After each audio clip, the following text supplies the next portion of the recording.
Kinahanglan gyud sa mga tao karon ang supply sa pagkaon o tubig kay wa pa man gud mo balik sa ilahang tagsa-tagsa kapag hinabuhian ang mga tao ron kay tungod sa kahadlok sa aftershocks. Gani karong sayos buntag diha may aftershocks kan atong nabatian. So di nimo ma-blame ang mga katawhan nga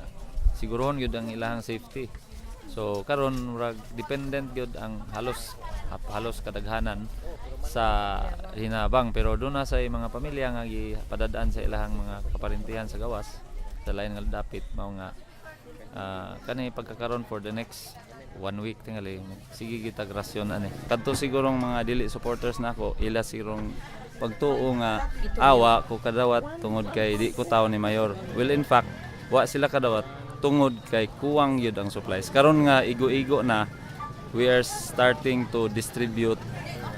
fairly every household gyud makadawat og food packs as long as naagyoy available nga supplies.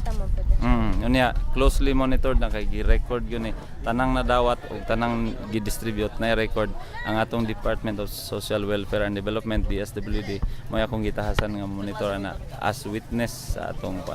instruksyonan ako mga kapitan way pili-pilion. Akong panawagan sa mga loonanon nga maghinay ta og labay og istorya labi na ngadto sa atong media kay makahatag na og kalibog og